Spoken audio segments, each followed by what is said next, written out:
হরি বল। ঈশ্বর পরমেশ্বর সচ্চিদানন্দ ঘন বিগ্রহ, অনাদির আদি সর্বকারণের কারণ, অনন্ত কোটি ব্রহ্মাণ্ডের অধিনায়ক, নন্দনন্দন ব্রজেন্দ্র নন্দন ভগবান শ্রীকৃষ্ণের অসীম অনুকম্পায়, অসীম কৃপায় আমরা সকলে হরিকথা, গুরুকথা, ভাগবত কথা তথা ভাগবতীয় কথা শুনবার মানুষে উপনীত হয়েছে। আর আমরা সেই যে অক্ষয় তৃতীয়া থেকে আরম্ভ করেছিলাম যেই উৎসবের তোড়জোড়, সেই উৎসবের আজ কততম দিন? তৃতীয় দিন, তাই তো? তৃতীয় দিন তো আজকে। রবিবার রথ গেছে, সোম মঙ্গল, অক্ষয় তৃতীয়া থেকে আরম্ভ করেছিলাম যার তোড়জোড়, যে উৎসবের সূচনা করেছিলাম, আর আজকে তার তৃতীয় দিন, তাই তো? রবিবার রথ মাসি বাড়ি গেছে। আচ্ছা, এটা তো মাসি বাড়ি না, তাই তো? মাসি বাড়ি কোথায়? পাশেই নাকি? পাশে মন্দির আছে নাকি, না কারো বাড়িতে? আচ্ছা, শীতলা মন্দিরে। আচ্ছা, আরেক মাসির কাছে গেছে, তাই তো? যাক, আর বলছে দেখো, এই রথের সময় খালি এই বাড়িতে বসে বসে ভগবানের কথা শুনলে হয় না। এই রথ চলাকালীন যখন মাসি বাড়িতে থাকে তখন মাসি বাড়িতে গিয়েও দেখতে হয়।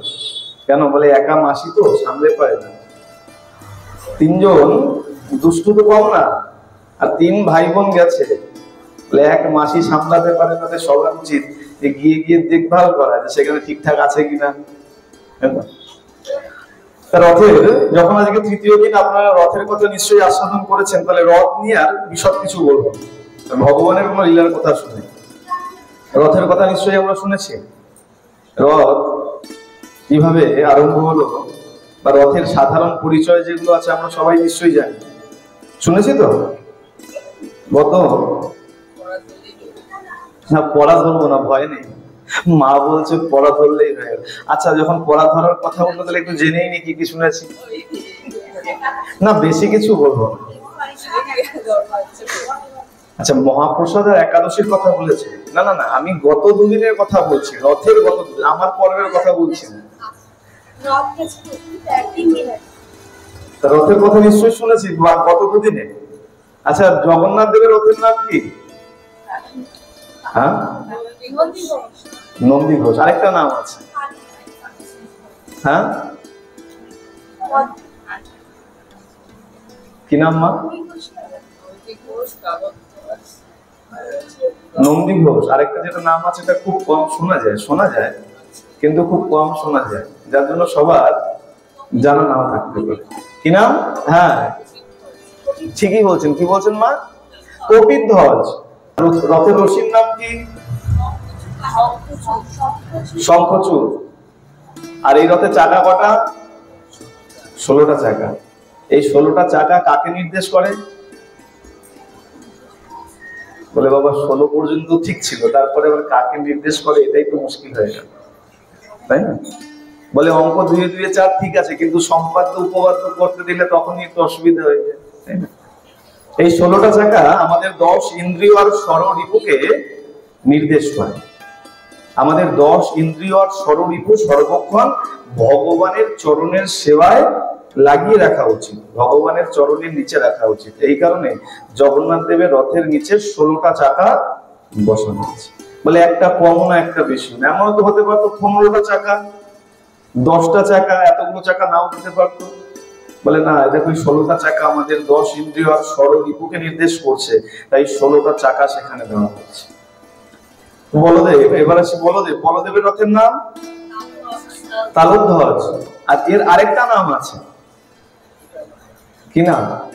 মা বলছে সেটা আবার কি নাম? মায়ের মনে কিছু মনে আসছে।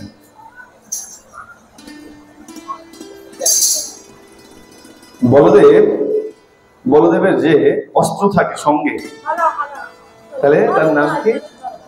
হলধ্বজ, তালধ্বজ বা হলধ্বজ। আর এই বলদেবের রথের রশির নাম বাসুকি। আচ্ছা, আমাদের এখানে অনেকের মধ্যে ভ্রম আছে যে রথের রশির নাম জিজ্ঞাসা করলেই সবাই বলে বাসুকি। সব অনেকের ধারণা আছে একটাই রশি, বাসুকি নাগ। এগুলো নাগ কিন্তু, এই যে নাম বলা হচ্ছে এগুলো কিন্তু অন্য কিছু নয়, এরা সব নাগ, শঙ্খচূড় নাগ, বাসুকি নাগ। আচ্ছা, বলদেবের রথের চাকা 14টা, 14টা। আর এই 14 সংখ্যা, ঠিক বলেছেন, 14 ভুবনের নির্দেশ করছে। 14 ভুবন, সপ্তভুবন উপরে, সপ্তভুবন নিচে, এই 14 ভুবনকে নির্দেশ করছে। আর এবার সুভদ্রা মহারানীর রথের নাম দর্পদলন, অনেকে বলে দেবদলন, দেবদলন বা দর্পদলন। আরেকটা নাম পদ্মধ্বজ। আর এই সুভদ্রা মহারানীর রথের রশির নাম স্বর্ণচূড়। আর এই রথের চাকার সংখ্যা 12টা। এই 12 সংখ্যা কাকে নির্দেশ করছে? 16টা শুনলাম, 14টা শুনলাম, এবার 12টা আছে বাকি। এই 12টা, সেটা তো বলদেবের রথে চলে গেল 14টা চাকা, 7 উপরে 7 নিচে, সপ্তভুবন উপরে সপ্তভুবন নিচে, 14 ভুবনের রথ। এই দ্বাদশ, এই 12 হচ্ছে আমাদের ভজনযোগ্য 12 মাসের কথা বলা হচ্ছে। এমনি 12 মাস নয়, ভজনযোগ্য 12 মাস। তুমি কোন মাসে কত ভজন করছো তাকে নির্দেশ করছে এই 12টি চাকা। তাই রথ যখন চলে তখন একটা শব্দ হয়, কর কর কর কর করে একটা শব্দ হয়, কাঠের চাকা তো। আর এই শব্দকে কি বলা হয়? বলে এই শব্দ অনেকটা বেদ পাঠ করলে যেমন হয়, বেদ পড়লে দেখবেন যে যদি একদম শুদ্ধ সংস্কৃত হয়ে উচ্চারণ করে যদি বেদ পাঠ করা হয়, স্বর লাগিয়ে, তার যে ধ্বনি, অনেকটা রথ চললে পরে তার ধ্বনি একই রকম মনে হয়। তাই রথ চলার শব্দকেও বলা হয় বেদ। কাঠের চাকা গড়িয়ে কড়কর কড়কর করতে করতে যখন যায়, তার ধ্বনি শুনলে মনে হয় যেন বেদ পাঠ হচ্ছে, একে বলা হয় বেদ। রথ যখন চলে সেই রথে বড় দানতে কেবলমাত্র 3টে দাগ করে। 3টে দাগ হলো গঙ্গা, যমুনা আর সরস্বতী। বলছে কেউ যদি রথ স্পর্শ করতে না পারে, রথ রশি ধরতে না পারে, যে কোনো কারণেই হোক, বার্ধক্যের কারণে হোক বা গিয়ে পৌঁছাতে পারলো না, বলছে সে যদি ওই বড় দাণ্ডে ওই 3টে দাগের কোনো একটাকে স্পর্শ করে নেয় আর তার ধুলি যদি অঙ্গে মেখে নেয়, তাহলেও সে রথ দর্শনের আর দড়ি স্পর্শনের সমান পুণ্য লাভ করে। ওই 3টে দাগ গঙ্গা, যমুনা, সরস্বতী বলে তাদেরকে মানা হয়। যদি স্পর্শ করা হয় তাহলে সে একই পুণ্য লাভ করে। বেশ, রথ সম্পর্কে সামান্য সুন্দর। আর প্রথমে দেখুন, আচ্ছা খুব মজার বিষয়, কার রথ বলি আমরা? জগন্নাথের রথ, তাই তো? রথ যখনই চলছে, রথ যখনই আসছে, কার রথ? এই জগন্নাথের রথ, জগন্নাথের রথ, তাই তো? কিন্তু মজার বিষয় কি, নাম বলছি জগন্নাথের রথ, আর যখন চলতে আরম্ভ করছে প্রথমে কার রথ যাচ্ছে? কেন? গুরুতত্ত্ব। আচ্ছা, গুরুতত্ত্ব খুব ভালো কথা, খুব সুন্দর কাহিনী আছে, খুব সুন্দর লীলা আছে। ভগবান বলে দেখো, আচ্ছা আর খুব ভালো কথা, গুরুতত্ত্ব। আমি মায়ের কথা ধরে নিলাম, গুরুতত্ত্ব, তাই বলরাম আগে যাচ্ছে, বা দাদা। তাই যদি হবে, সুভদ্রা তো বড় নয়, জগন্নাথের হাতে সুভদ্রা কেন যাচ্ছে?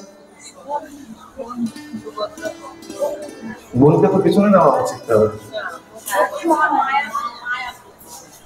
মায়া, আচ্ছা মা বলছে মায়া, মায়েরা বলছে ভক্তি মহারানী। বলে দেখো, এর সুন্দর একটা কাহিনী আছে, এর লীলা খুব বিচিত্র। আর এর লীলা এখন থেকে নয়, এর লীলা দাপর যুগ থেকে আরম্ভ হয়েছে। আচ্ছা, এই লীলা যদি শুনি তাহলে জানতে পারবো রথ কবে প্রথম চলেছে। জানা আছে তো রথ কবে প্রথম চলেছে? এই যে রথ আমরা টানছি, এই রথ কবে প্রথম চালু হয়েছে? কে প্রথম টেনেছে? কে টেনেছে মা? রথ সবার প্রথমে কে টেনেছে? আসুন আমরা শুনি। হ্যাঁ, নাকি এমন লীলা শোনাবো?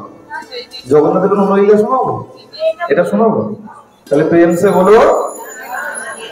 বাবা, রথ টেনে সবাই কি দুর্বল হয়ে পড়েছে। হাত দিয়ে রথ টেনেছেন, গলা দিয়ে নাকি? ও না, আচ্ছা জয় জগন্নাথ বলতে হয়েছে তো, গলা সবার।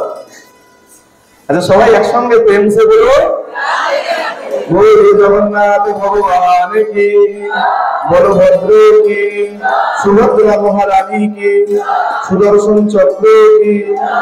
আসুন আমরা চলে যাই দাপর যুগে, মনটা নিয়ে যাই কোথায়? তখন দ্বারকাধীশ ভগবান শ্রীকৃষ্ণ দ্বারকায় লীলা করছেন, বৃন্দাবন ছেড়ে এসেছেন, কংস বধ হয়ে গেছে। কংস যখন বধ হয়ে গেছে, কংসের পত্নী অস্থি আর প্রাপ্তি এখন অত্যাচার শুরু করেছে, যে কোনো সময় আক্রমণ করতে পারে।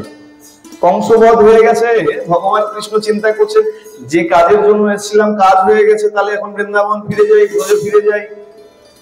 তো সবাই বলছে দেখো এখন যদি তুমি ফিরে যাবে তাহলে এই অত্যাচারের হাত থেকে দ্বারকাবাসীকে কে রক্ষা করবে?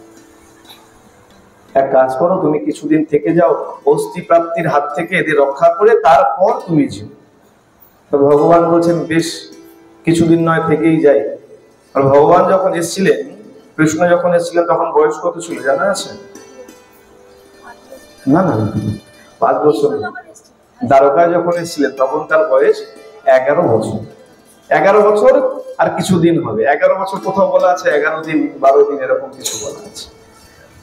তো সেখানে যখন এসছেন, এখন দেবকী আর বসুদেব যখন তার সন্তানকে ফিরে পেয়েছেন, অনেক আদর করেছেন আর বলছে বাবা দেখ, আজ বাদে তোকে এখানে রাজা হতে হবে। আজ বাদে যখন রাজা হবি তাহলে তোকে শিক্ষা দীক্ষার প্রয়োজন। এতদিন তো বৃন্দাবনে ছিলিস, পড়াশোনা কিছু করিস নেই, এক কাজ কর, তোকে আমরা গুরু গৃহে পাঠিয়ে দিই, তুই সেখান থেকে অধ্যয়ন করে ফিরে আয়। গোবিন্দের তো মন চাইছে না, কিন্তু কি করবে? গোবিন্দ গেছেন শিক্ষা অধ্যয়ন করার জন্য। এদিকে ব্রজবাসীরা, এর আগে আরেকটি ঘটনা ঘটে গেছে। নন্দ মহারাজ তিনি ফিরতে চাইছেন না বৃন্দাবনে, কৃষ্ণকে বলছে কানাই চল আমরা এবার ফিরে যাই। কানাই বলছে বাবা তুমি যাও, 2 দিন আমার বিশেষ একটু কার্য আছে, 2 দিন পরে আমি ফিরছি। নন্দ মহারাজ বলছে কানাই তুই কথা বললি কি করে? আমাকে কিনা তুই বলছিস 2 দিন পরে আসবি, আর আমাকে তুই বলছিস ফিরে যাওয়ার জন্য, তোকে ছেড়ে আমি যাবো কি করে? তুই যে কথাটা বললি আমার তো মনে হয় এই কথা শোনার থেকে যেই দিন তুই গিরি গোবর্ধনকে উঁচু করে ধরেছিলি, আমরা সবাই তার নিচে আশ্রয় নিয়েছিলাম, আমার মনে হয় সেদিন গোবর্ধনের তলায় চাপা পড়ে যদি আমরা প্রাণ ত্যাগ করতাম, এর থেকে মনে হয় ভালো। তোর এই কথা শোনার থেকে অনেক ভালো ছিল। সবাই যখন অনেক বুঝিয়েছে, নন্দ মহারাজ তখন ফিরেছেন। আর গোবিন্দ কি করেছেন?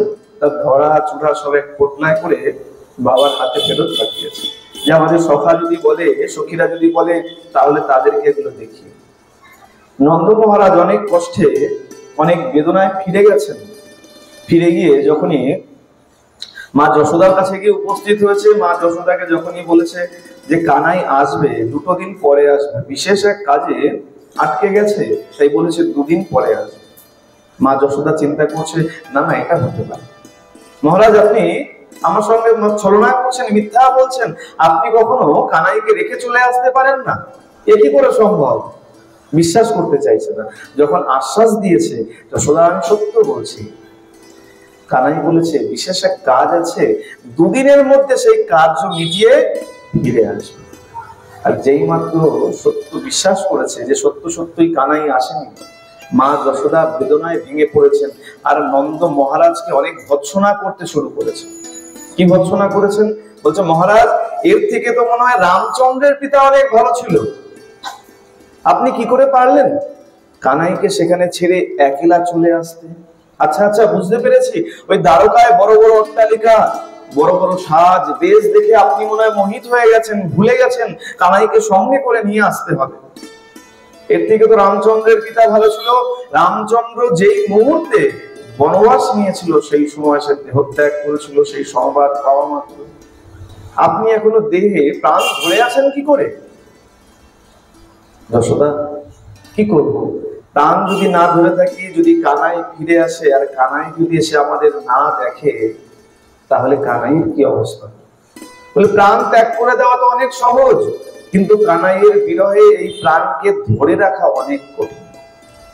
মা যশোদা মানতে চাইছেন না, পারছেন না সহ্য করতে। সব সখারা ছুটে এসেছেন, সখারা এসে মনে করেছেন কানাই ফিরে এসছে, তারাও যখন সংবাদ পেয়েছে না কানাই ফিরে আসেনি, 2 দিন পরে ফিরবে, তারাও বিরহের ব্যথায় এখন জর্জরিত হয়ে গেছে। কিন্তু ভগবানের দুদিন, এই যে আগে একদিন শুনেছিলাম না, জগন্নাথ দেব যে মাসি বাড়ি এসছে, তাও কিন্তু মা লক্ষ্মীকে বলে এসছে এই দুদিনের জন্য যাচ্ছি, দুদিন পরেই ফিরে আসবো। আজকে কিন্তু 3 দিন হয়ে গেছে, মা লক্ষ্মী কিন্তু রাগ করতে শুরু করেছে। জগন্নাথ বলে এসেছিলেন 2 দিন, বলে দেখো স্বভাব তো যায় না, ওই 2 দিনের কোটা 2 দিনেই আটকে আছে। সেখানেও বলেছিলেন যে 2 দিন পরেই ফিরবো, দেখতে দেখতে 100টা বছর পার করে গেছে।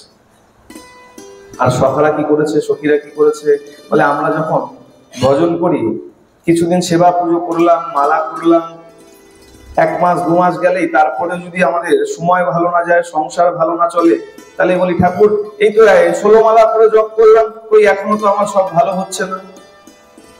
আর ব্রজবাসীরা কি করেছে, প্রতিদিন নতুন নতুন করে আরম্ভ করে, নতুন নতুন করে আরম্ভ করে। সকাল হলে পরেই সেজে গুজে পথের পাশে বসে যায়, কেন?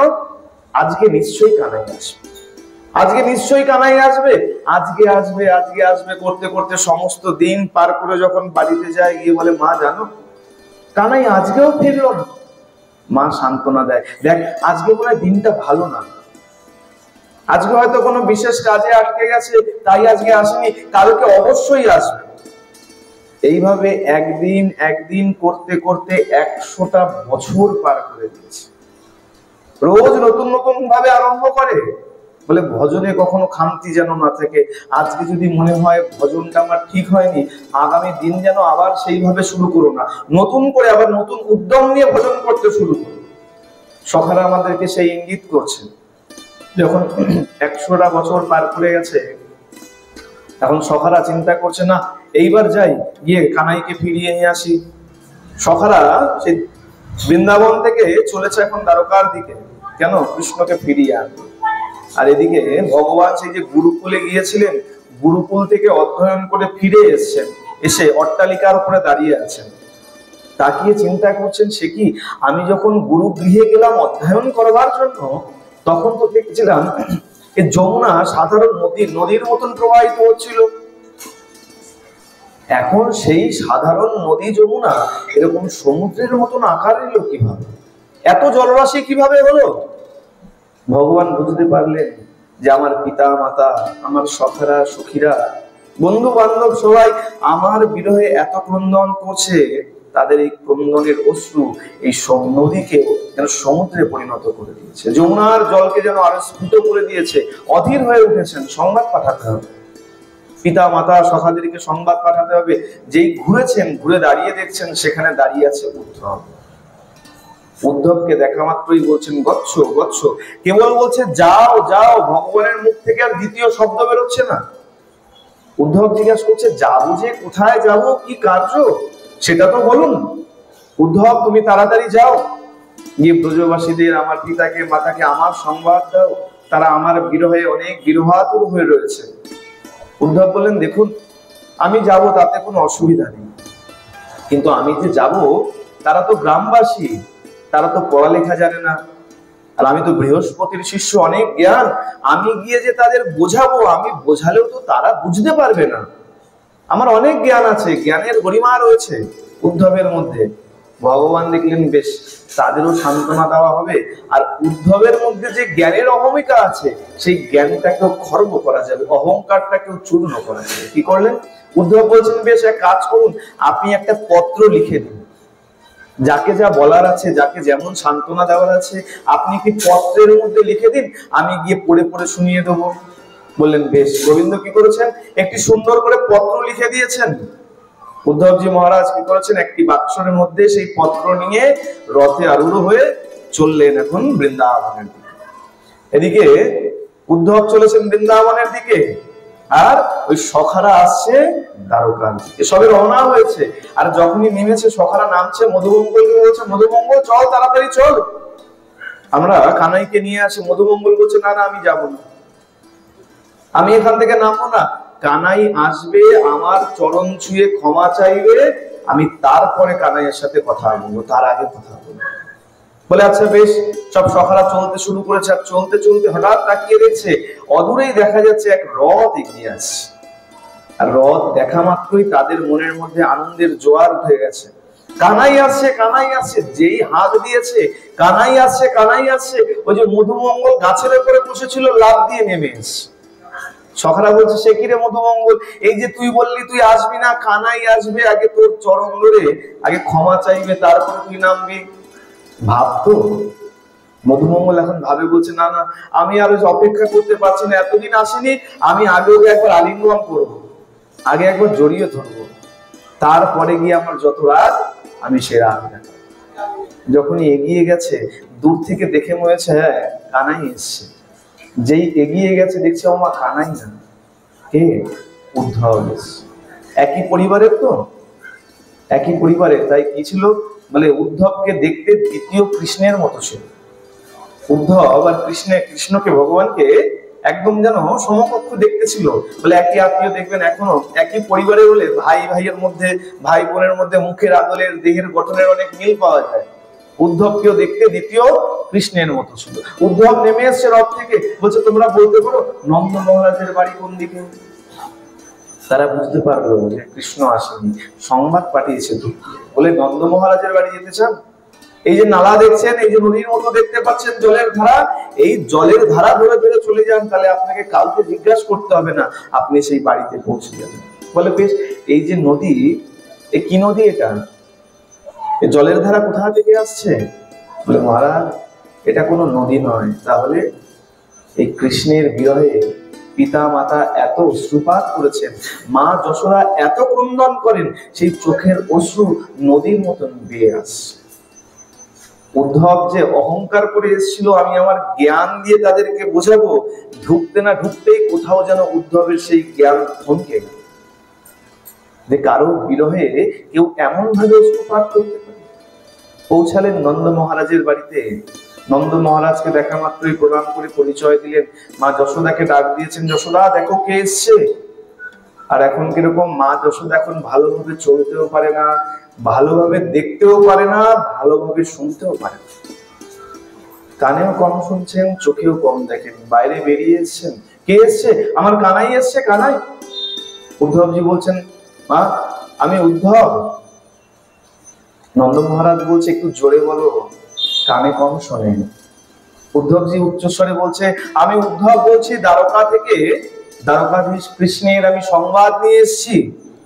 যে উচ্চস্বরে বলতে শুরু করেছে, মা যশোদা বলছে তাড়াতাড়ি করে বলছে, চুপ চুপ চুপ, আস্তে আস্তে আস্তে। কেন, কি হলো? আমি এইমাত্র কানাইকে ঘুম পাড়িয়ে রেখে এসেছি। ভাব দেখুন বিরহ কেমন।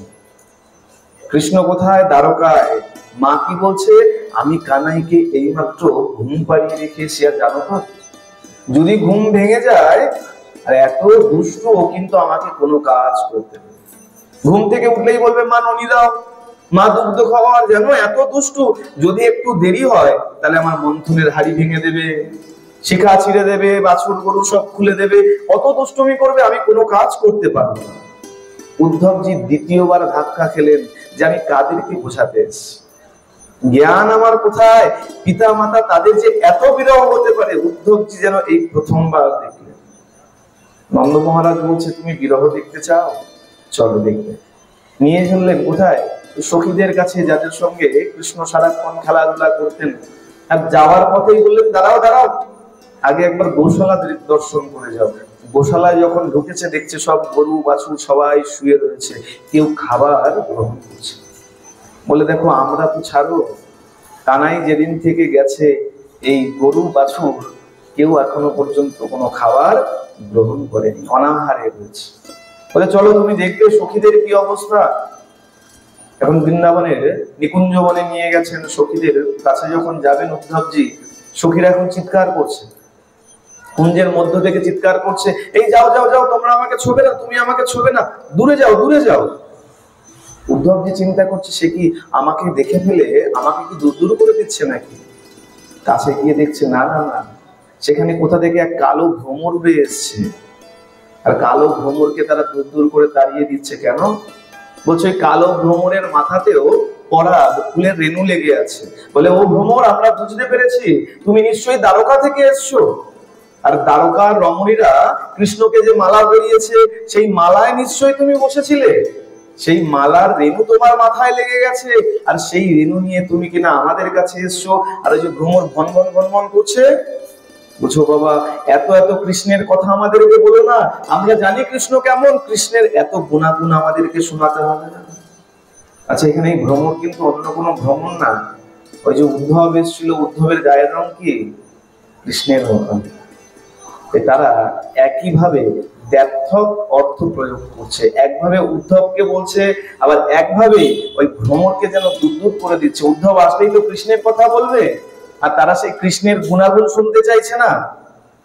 আর পিতার থেকে যখন ওই কৃষ্ণের ধরা চূড়া বাসি সব দেখেছে, সখীরা বলছেন, মহারাজ আমরা এই ধরা চূড়া বাসি চাই না, এই ধরা চূড়া বাসি যাকে পড়াবো আমরা তাকে, সেই গোবিন্দকে, সেই কৃষ্ণকে চাই।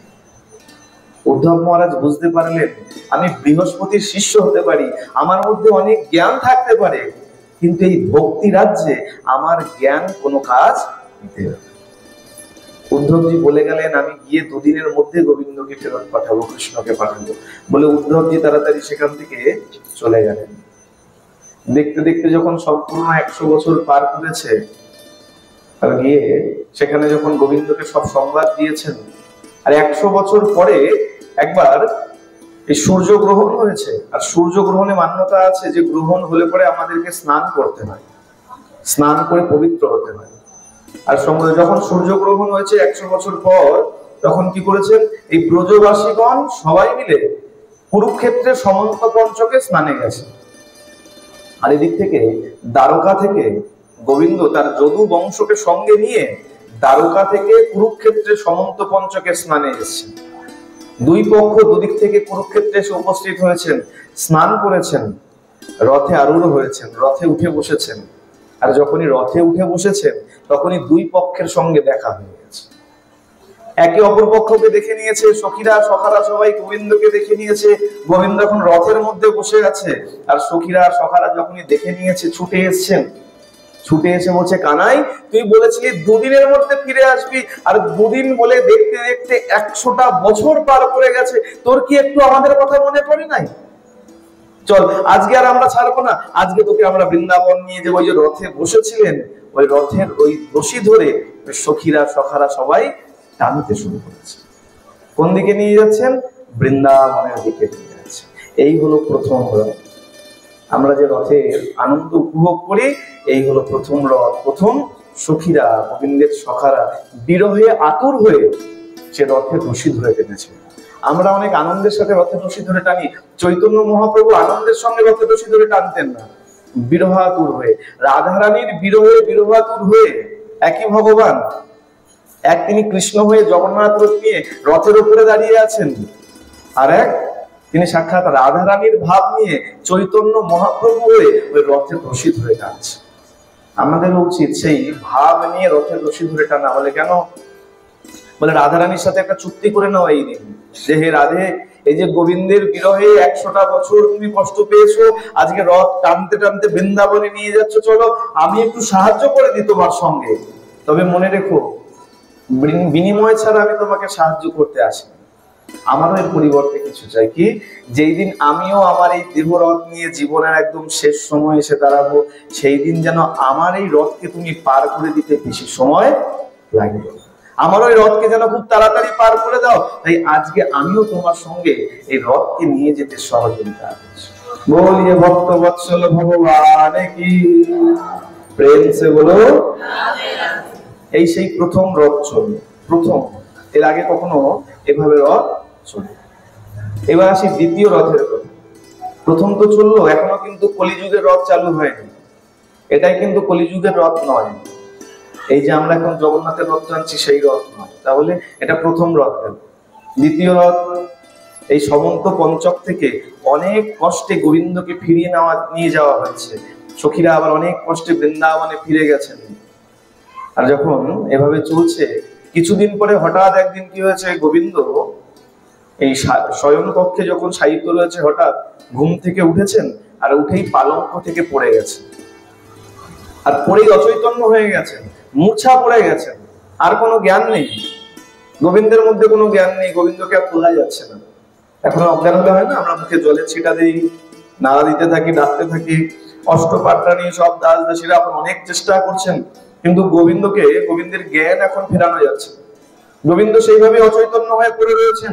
আর দেখতে দেখতে সেই সময় নারদ মুনি এসে হাজির।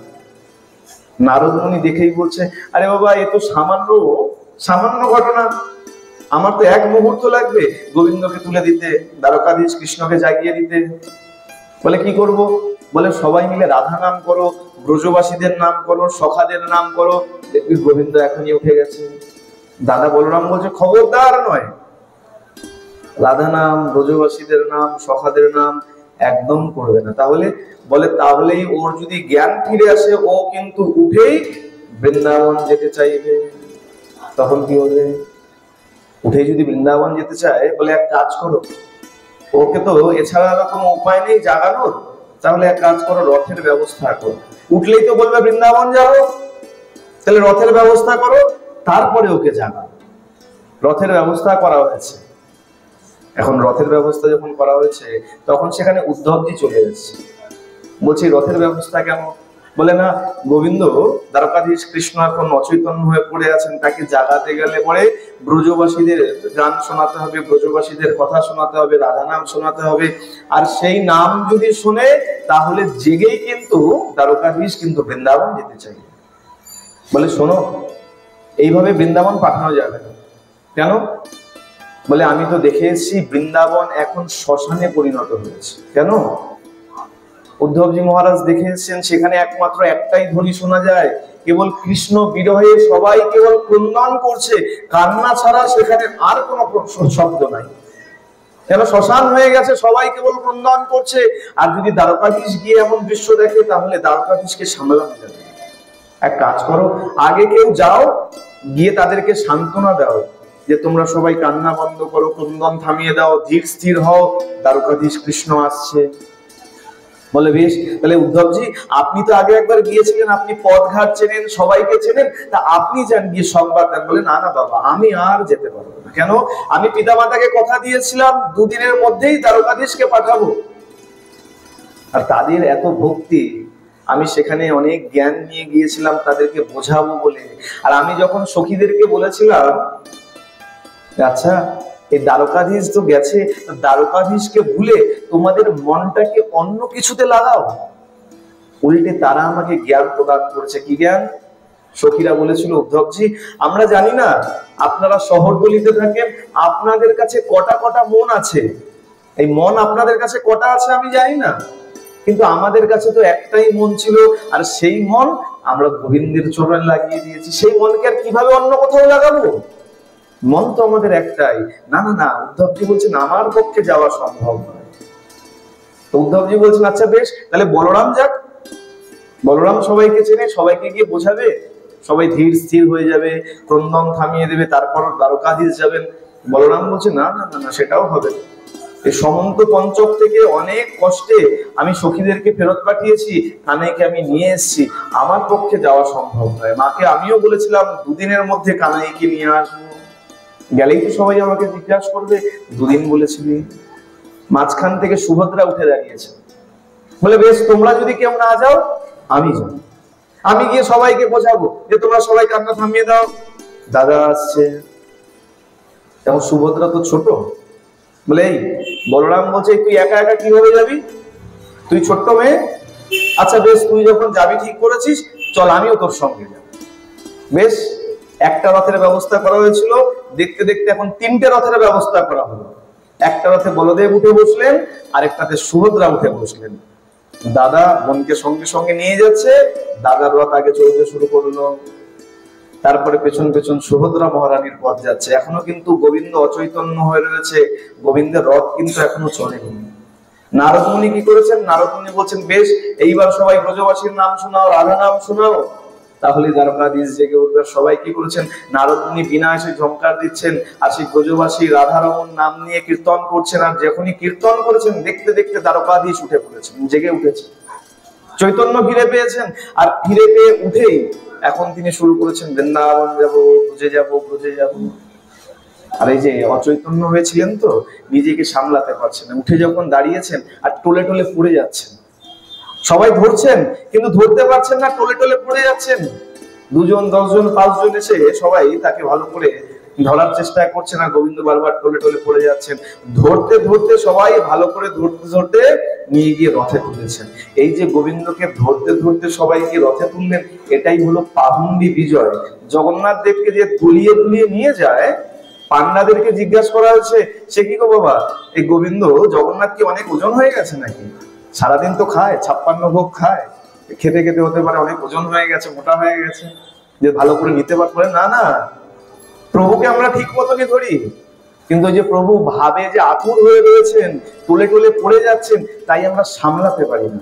প্রভুকে আমরা ঠিক মতনই ধরি, প্রভুকে ধরতে অসুবিধা হয় না, কিন্তু ওই যে প্রভু নিজে টলে টলে পড়ে যায়, তাই কি করেন, এই পাহুন্ডি বিজয় দোলাতে দোলাতে প্রভুকে নিয়ে রথে তোলেন। এই যে রথে উঠলেন, এইবার রথ চলতে শুরু করল। প্রথমে গেল বলদেবের রথ, তারপরে সুভদ্রা মহারানীর রথ, আর দেখা যায় তার বেশ কিছুটা দূরে, একদম পরপর যায় না, বলদেবের রথ আর সুভদ্রা মহারানীর রথ যায়, তার বেশ কিছুটা দূরে জগন্নাথ দেবের রথ চলতে শুরু করে। এই কারণেই প্রথমে বলদেব, তারপরে সুভদ্রা মহারানী, আর তারপরে গিয়ে জগন্নাথ দেবের রথ। বলিয়ে জগন্নাথ ভগবান কি।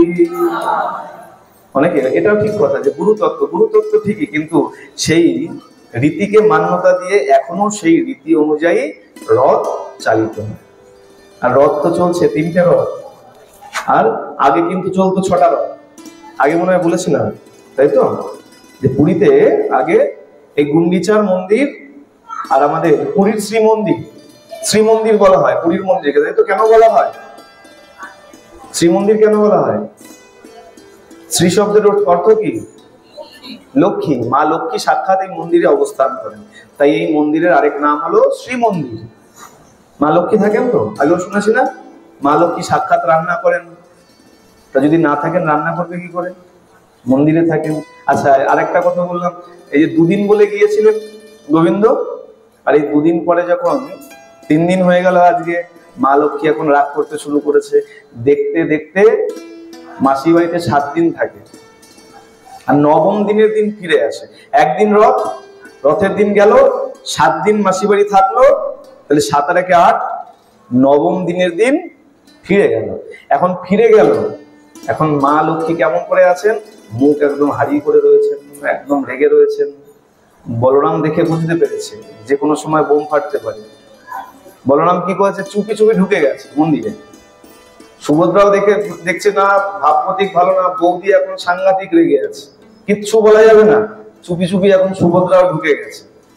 কিন্তু যা কোপ করার পড়লো একজনের উপরে। বলে আনন্দ করে আসলো 3 ভাই মিলে, 3 ভাই বোন মিলে, আর যা জোপে কোপ বলে না, যা কোপ খাওয়ার খেলো একজনকে জগন্নাথ দেব। যে ঢুকতে যাবে আটকে দিয়েছেন। কদিনের কথা ছিল? বলে 2 দিন। আজকে কদিন হলো? 9 দিন হয়ে গেছে, ঢোকা বন্ধ। আর বলে গোবিন্দও তো ছলচাতুরি তো কম জানে না। এখন দেখুন, এইখানেও স্বামী স্ত্রীর পর্ব চলছে, বলে বউকে কি করে মানাবো। এখন হলে কি করতো? বলে বেশ, দেখো রাগ করো না, বিকেলবেলা নিয়ে যাবো সোনার দোকানে, তোমাকে একটা নেকলেস কিনে দেবো। আর জগন্নাথ কি করেছেন? জগন্নাথ বলে নেকলেস এখন দিতে গেলে অনেক সময় লেগে যাবে, এখন মান না ভাঙালে মন্দিরেই ঢুকতে দেবে না। কি করেছে? 1 হাঁড়ি রসগোল্লা নিয়ে এসছে। 1 হাঁড়ি রসগোল্লা নিয়ে এসছে, আর নিয়ে এসে রসগোল্লা, স্বামী স্ত্রীর ভালোবাসা, সেই ভালোবাসা মাখিয়ে সেই রসগোল্লা এখন মা লক্ষ্মীর মুখে দিচ্ছে। আর মা লক্ষ্মীকে যেই ভালোবেসে রসগোল্লা খাইয়েছে, মা লক্ষ্মীর রাগ সব করে, মা লক্ষ্মী সব রাগ ভুলে গেছে। তাই এখন ওই 9ম দিন যখন এসে ঢোকে, আর ঢোকার আগে কি হয়, এই প্রভুকে সেখানে বলা হয় 1000 হাঁড়ি 1000 রসগোল্লা সেখানে ভোগ দেওয়া হয়। আর তারপরে জগন্নাথ দেবকে মন্দিরের মধ্যে এন্ট্রি দেওয়া হয়, বলে নইলে বাইরেই থাকো। মা লক্ষ্মীও রেগে থাকেন। এই 9ম দিনে গিয়ে তারপরে প্রবেশ করেন। আর বলেন দেখো, জগন্নাথের লীলা যত বলবে তত কম পড়বে। 56 ভোগ তো রোজই লাগছে। এখন কিন্তু পুরীর মন্দিরে রন্ধনশালা ভেঙে দিয়েছে। এখন রন্ধনশালা কোথায়? হ্যাঁ, গুন্ডিচা মন্দিরে ওই অনুরূপ রন্ধনশালা, যেরকম রন্ধনশালা পুরীতে থাকে, ঠিক একই রন্ধনশালা এখন মাসি বাড়িতে হয়েছে। এখন ওই 7 দিন মাসি বাড়িতে এখন রন্ধন হবে। এখন যদি পুরীর মন্দিরে কেউ যান, এখন রন্ধনশালার ভেতরে গিয়ে দেখতে পারবেন সব উনুন সব ভাঙা। সব উনুন ভেঙে দিয়েছে, এখন আর কোনো গোটা উনুন নাই। আবার ফিরে আসবেন, আবার সেখানে সে উনুন আগে আগে প্রস্তুত হয়ে যাবে। এই যে 56 ভোগ লাগে, 56 ভোগ কেন লাগে? 55 নয়, 57 নয়, 58 নয়, 56ই কেন? হ্যাঁ বলুন মা, বলুন বলুন। 7 দিন, 7 8 56, 8 কি করে হলো?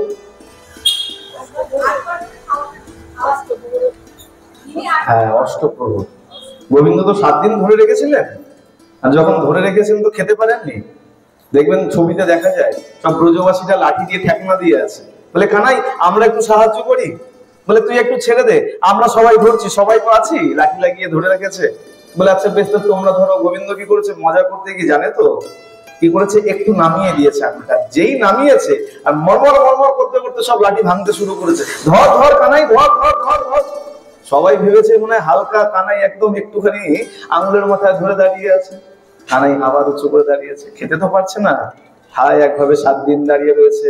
মা চিন্তা করছে যে ছেলেকে অষ্টপ্রহর, 4 প্রহর দিনে 4 প্রহর রাতে, 4 4 অষ্টপ্রহর, তাই তো জানা আছে তো? 3 ঘন্টা করে এক এক প্রহর, 12 ঘন্টাকে 3 দিয়ে ভাগ করলে কত হবে? 3 4 12, তাহলে 4 প্রহর দিনে হয়ে গেল, রাতে 4 প্রহর, 4 4 8। অষ্টপ্রহরে মা অষ্টপ্রহরের মতন করে গোবিন্দকে খাবার খাওয়ায়। এবং চিন্তা করছে 7 দিন, এক এক দিনে 8 8 প্রহর, তাহলে 7 দিন মানে 7 8 56 প্রহর কেটে গেছে, আর কানাই কিছু খায়নি। আমার ছেলে কত না দুবলা হয়ে গেছে, তারপরে এত বড় পাহাড় ধরে রেখেছিল। যেই দিন পাহাড় নামিয়েছে, মা এখন কানাইকে ওই 7 দিনেরও যা খাবার ছিল, মানে 7 8 56 রকম পদ দিয়ে এখন কানাইকে সেবা খাইয়েছে। বলে খা, 7 দিন তো খেতে পারিস নি, আজকে মনে হচ্ছে একবারে খেয়ে সব শক্তি নিয়ে নে। এই যে 7 8 56 পদ গ্রহণ করিয়েছিল, আর সেই থেকে বিধান হয়ে গেছে জগন্নাথ দেবকে এখনো সেই 56 পদ দিয়েই ভোগ দাও। আর বলছে যখন বিশেষ উৎসব হয়, বলে দেখো এই 56 পদের নামও সে বিভৎস। আর উড়িয়া ভাষায় যদি শোনেন তাহলে তো বুঝতেই পারবেন।